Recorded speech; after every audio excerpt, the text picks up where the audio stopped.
अस्सलाम वालेकुम क्लास। अच्छा क्लास, आज हमने दो मेन टॉपिक क्लियर करने हैं हमारे लेक्चर के। एक कंडीशनल प्रोबेबिलिटी है और इसमें डिपेंडेंट और इंडिपेंडेंट प्रोबेबिलिटी को कंडीशनल प्रोबेबिलिटी में निकालने का तरीकाकार सीखना है। और दूसरा हमारा टॉपिक है मल्टीप्लिकेशन रूल।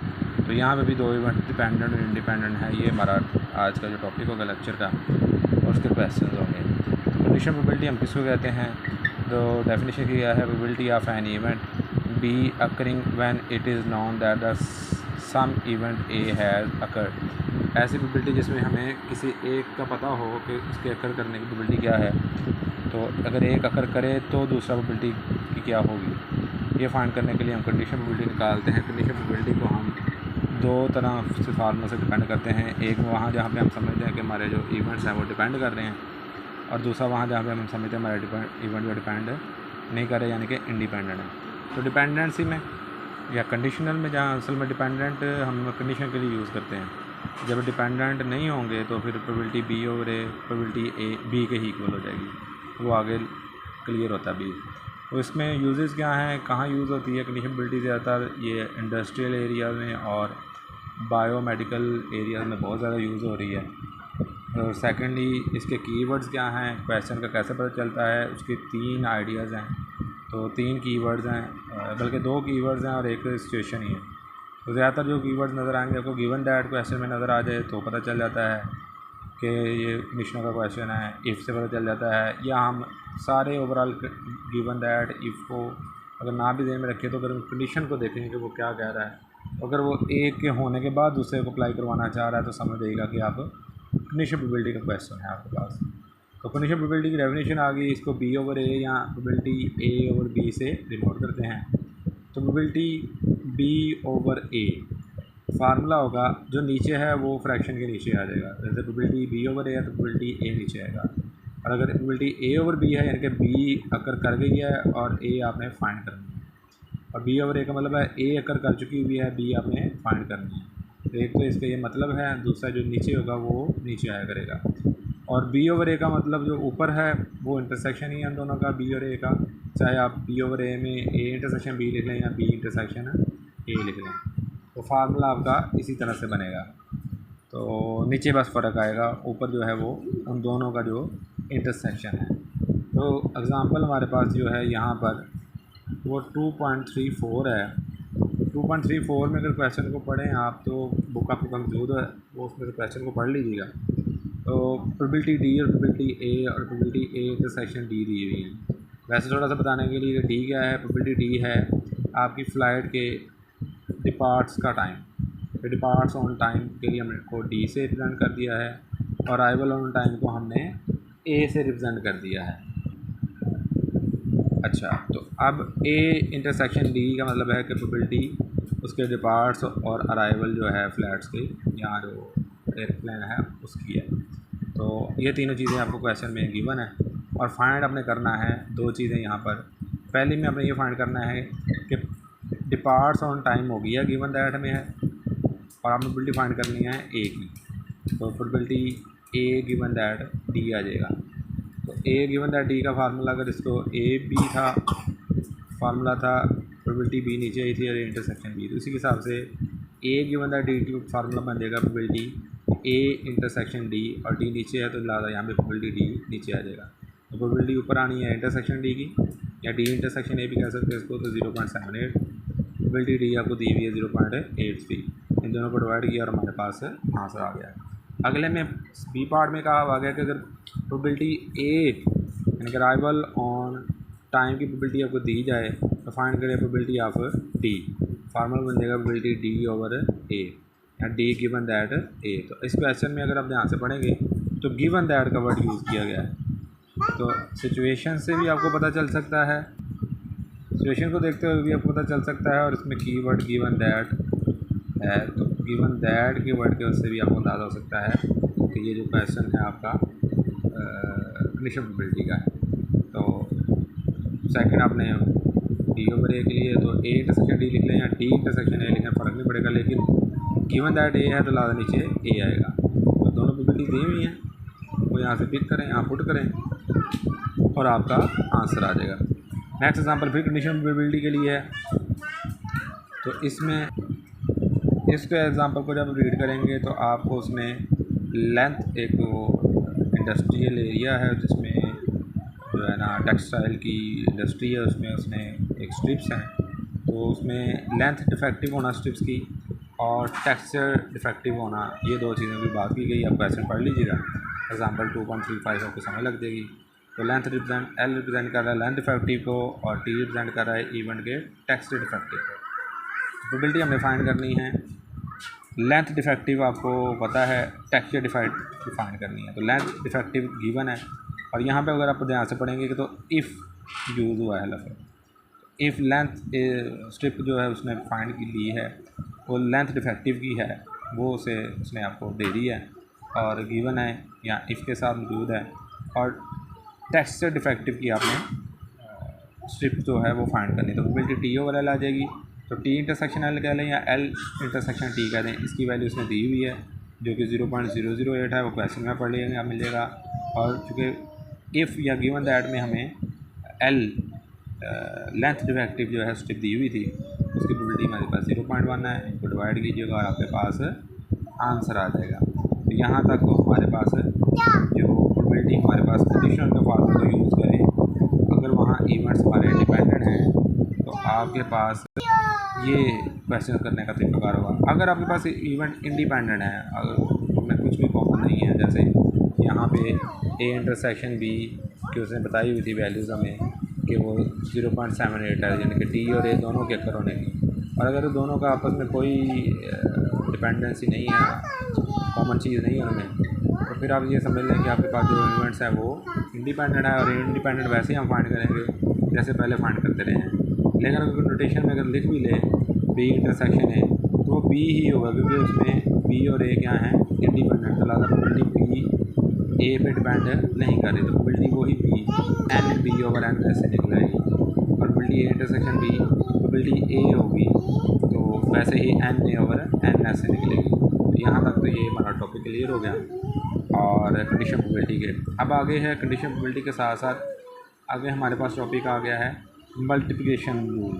एक तो मल्टीप्लिकेशन जो रूल हैं वो हमारे पास दो हैं, एक डिपेंडेंट इवेंट्स के लिए है और एक इंडिपेंडेंट के लिए। लेकिन मल्टीप्लिकेशन के लिए याद रखिएगा इंटरसेक्शन का जो है वो साइन यूज़ होगा। और जैसे कि पहले हम पढ़ चुके हैं कि एडिटिव रूल में जो साइन है वो यूनियन का यूज़ होता है। डिपेंडेंट इवेंट हम क्या कहेंगे जी, डिपेंडेंट इवेंट में मल्टीप्लिकेशन का रूल ही है ये। अगर आप इसमें अगर आप देखेंगे तो आपको अंदाज़ा होगा कि अगर हमारे पास एक एक्सपेरिमेंट है जिसमें ए और बी बहुत अगर करते हैं, आपकी प्रोबेबिलिटी ए इंटरसेक्शन बी, तो आपने प्रोबेबिलिटी ए इंटरसेक्शन बी निकालनी है। वो क्या होगी, अगर ए इंटरसेक्शन बी है तो आपका प्रोबेबिलिटी ए आ जाएगी, और ए इंटरसेक्शन बी है तो अगर आप ए पे फोकस किए हुए हैं तो दूसरी प्रोबेबिलिटी जो साथ होगी वो बी गिवन दैट ए है। अगर आप इसको देखें तो ये असल में इसी का फार्मूला है।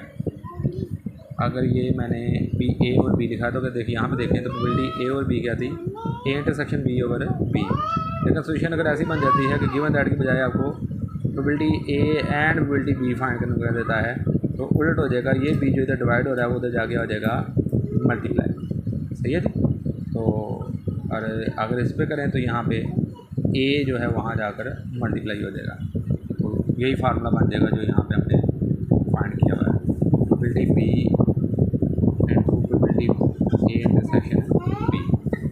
तो क्वेश्चन पे आ जाते हैं। क्वेश्चन में अगर बात कर लें तो क्वेश्चन जो 2.36 एग्जाम्पल है उसमें एक बैग है जिसमें 20 फ्यूज़ हैं और डिफेक्टिव जो फ्यूज़ है इसमें 5 हैं। तो 20 में से जो 5 हैं वो डिफेक्टिव हैं।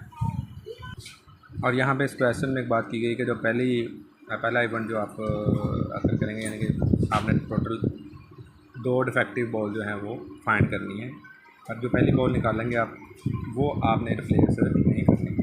तो उसमें यही होगा कि जो पहली अगर रिप्लेस नहीं करनी डिफेक्टिव वाली तो ये टोटल 5 हैं। अगर रिप्लेस विदाउट रिप्लेस का ना यूज़ होता तो ये 1/5 हो जाती। तो अभी उसमें कहा जाए कि रिप्लेस नहीं करनी, जो आपने निकाल ली है तो यहाँ 4 आ जाएंगी और यहाँ टोटल में 19 आ जाएंगी। तो पहली दफ़ा में जो आप डिफेक्टिव में से देख रहे हैं तो वो 1/4 हो जाएगा। और अगर क्वेश्चन में विदाउट का लफ्ज़ ना यूज़ किया जाए तो ये 1/5 और वो 20 पूरी रहेंगी। ये आगे जाकर मैं ज़रा देखना ध्यान से। तो चलते हैं जी, यहाँ पे लेट ए जो इवेंट है वो रिप्रेजेंट कर रहा है फर्स्ट, क्योंकि दो डिफेक्टिव हैं। ए रिप्रेजेंट कर रहा है फर्स्ट फ्यूज़ डिफेक्टिव को, और बी रिप्रेजेंट करेगा इवेंट को जो कि सेकंड फ्यूज़ डिफेक्टिव है। और प्रोबेबिलिटी जो फाइंड करनी है इंटरसेक्शन बी, वो रिप्रेजेंट क्या कर रही है कि ए अकर्स, ए इंटरसेक्शन बी का मतलब है ए का जो फर्स्ट अकर होगा, ए अकर एंड बी अकर। लेकिन जो ए अकर है उस पर कोई मसला नहीं है, पर जो बी अकर होगा वो आफ्टर ए अकर। अगर पहला ए अकर होगा तो बी अकर होना है। ये ए इंटरसेक्शन बी की आप इलस्ट्रेशन समझ लें, वजाहत है। तो बहुत प्रोबेबिलिटी ए इंटरसेक्शन बी को फाइंड करने का फार्मूला क्या हो जाएगा, प्रोबेबिलिटी ए कि ए ने अकर होना है, ठीक हो गया। और जो प्रोबेबिलिटी बी है उसने अकर कब होना है, जब ए अकर हो चुका होगा, तो प्रोबेबिलिटी बी इंटरसेक्शन ए हो जाएगा। अब इसको फाइंड कैसे करेंगे, वो बड़ा सिंपल है, वो देख लेते हैं। तो देखें जी, प्रोबेबिलिटी ए का मैंने बता दिया आपको, क्योंकि आपने फर्स्ट ए निकाल लिया, आपने ए तो वापस हमने नहीं रखनी। जब आपने एक निकाल लिया तो पीछे जो हमारे पास एक प्रोबेबिलिटी ए जो कि एक फ्यूज़ के लिए है, तो 5 में से एक निकल के तो 4 आ गए, तो 1/4 आ गई हमारी प्रोबेबिलिटी ए।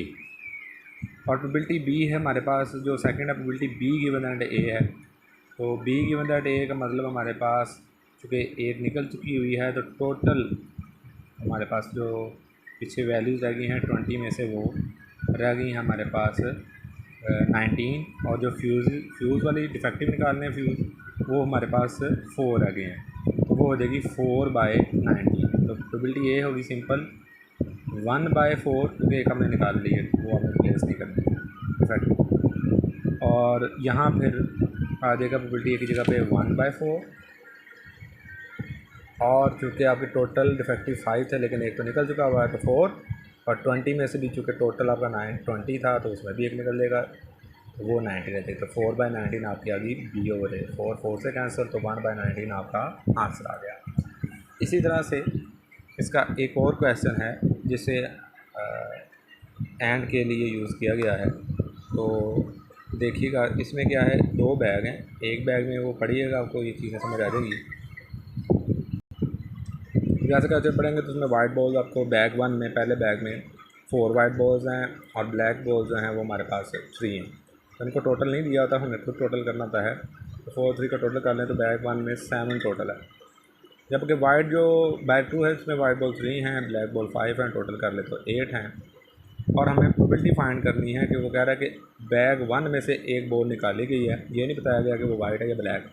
यहाँ से एक बॉल निकली है और हमने सेकंड बैग में रख दी है, तो एक तो बात क्लियर हो गया। तो यहाँ तो वाइट बॉल निकली, यहाँ से यहाँ ब्लैक बॉल निकली है और यहाँ पर आ गई है, तो उसमें निकली थी बस, और एक माइनस हो गया था। और यहाँ पे हमने ये भी देखना है कि वो आगे जाके ऐड अप होगी। तो इसको शुरू कर लेते हैं। तो लेट बी1 रिप्रेजेंट कर रहा है drying of black balls from bag 1, और W1 वाइट बॉल के लिए represent from the drying of the white ball of from bag.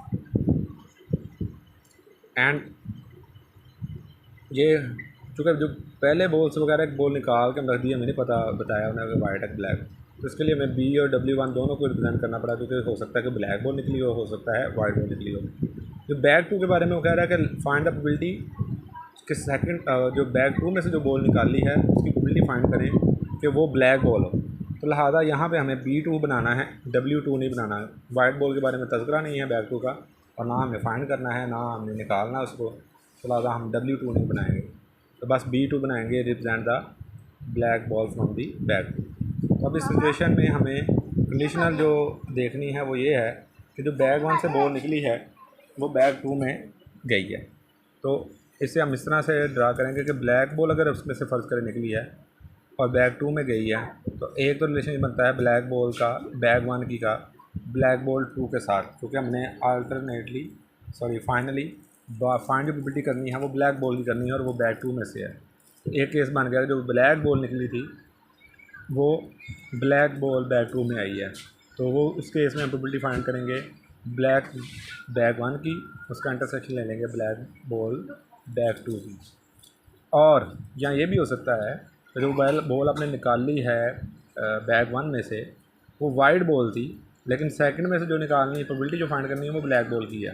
तो लिहाजा एक दफ़ा B1 का B2 के साथ इंटरसेक्शन और एक दफ़ा W1 का वाइट बॉल का ब्लैक बॉल के साथ है इंटरसेक्शन।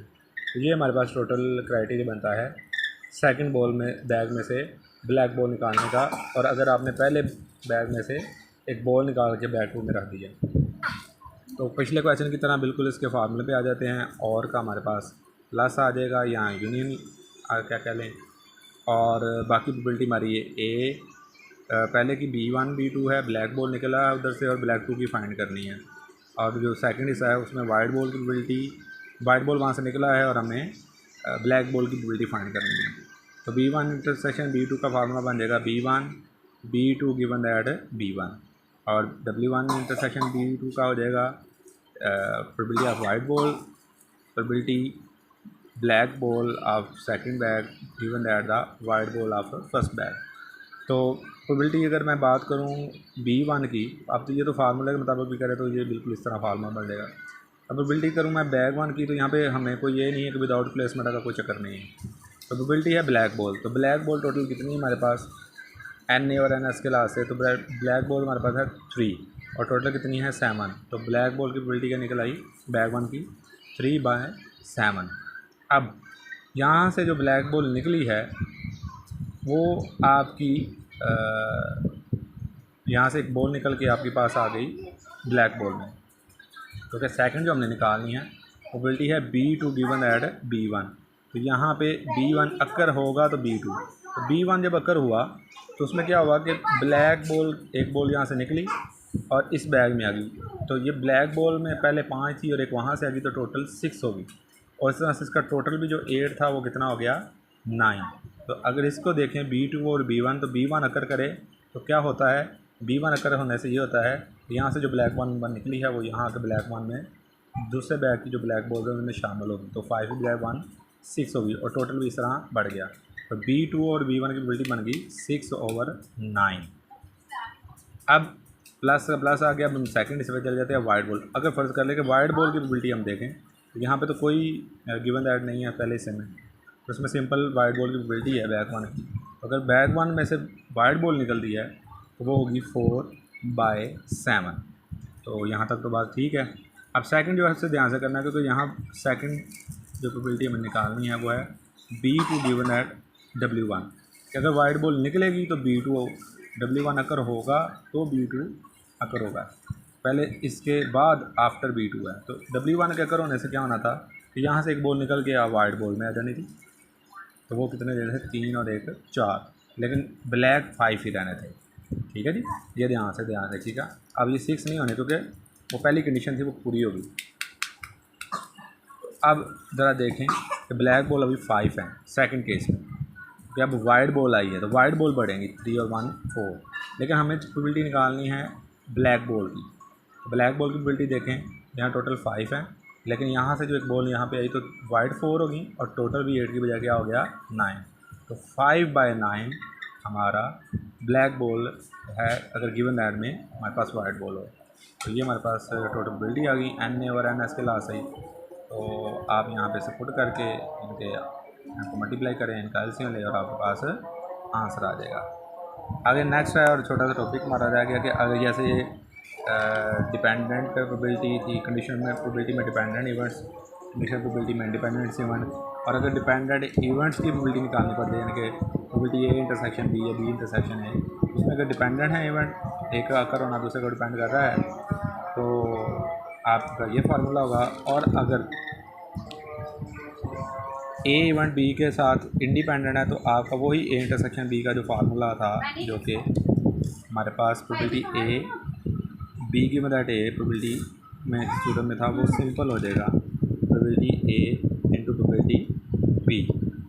तो इसका क्वेश्चन उन्होंने दिया हुआ है एग्जाम्पल 2.38 को पढ़ेंगे तो कह रहा है जी कि एक गांव है जहाँ पे हमारे पास एक फायर इंजन है, उसकी अवेलेबिलिटी जो प्रोबेबिलिटी A है मैंने लिख दिया है let A be the event that represent the fire engine is available. उसकी अवेलेबिलिटी क्या 0.98 है। और तो उस गांव में जो एम्बुलेंस की अवेलेबिलिटी है वो उसकी प्रोबेबिलिटी है 0.92। उसका क्वेश्चन में खुद ही कह दिया है कि बोथ इवेंट्स आर इंडिपेंडेंट। वैसे भी अगर आप ध्यान दें तो फायर इंजन का आना या एम्बुलेंस का आना कोई एक दूसरे पे डिपेंड नहीं करता अगर कोई बात ऐसी ना की जाए। तो उसने क्लियर कर दिया फिर भी कि ये दोनों यूनिवर्स क्या हैं, इंडिपेंडेंट हैं।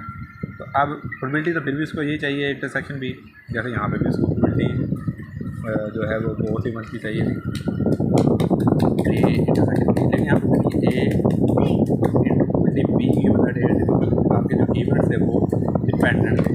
जब इवेंट आपके इंडिपेंडेंट हो गए तो फिर A intersection B simply probability A into probability B. तो साथ ये भी याद रखिएगा जो इंटरसेक्शन है इसका मल्टीप्लाई इससे अलग है, और जो इवेंट्स इंडिपेंडेंट हैं तो लिहाजा प्रोबेबिलिटी ए प्रोबेबिलिटी बी, कुछ भी इनका आपस में मसला नहीं है। और डिपेंड होने का सॉरी डिपेंड होने का तो इंडिपेंडेंट, अगर वो डिपेंडेंट है तो इंटरसेक्शन के दोनों प्रोबेबिलिटी मल्टीप्लाई हो रही हैं, लेकिन ए सिंपल ए है और बी जो है वो बी गिवन दैट ए है। जब तक ए अकर नहीं होगा बी अकर नहीं हो सकता। जैसे ए अकर हो जाएगा तो उसके साथ आप बाद में आप प्रोबेबिलिटी बी का हिसाब लगाएंगे डिपेंडिंग ऑन ए। और यहाँ पे ऐसा नहीं है क्योंकि दोनों इवेंट्स इंडिपेंडेंट है। उम्मीद है कि आपको डिपेंडेंट और इंडिपेंडेंट का समझ आ गया होगा और प्रोबेबिलिटी भी क्लियर हो गई। ये एक लेक्चर के बाद आप क्वेश्चन नंबर जो आपके एक्सरसाइज के हैं 2.73 यानी कि क्वेश्चन नंबर 73 से लेके 94 तक कर सकते हैं।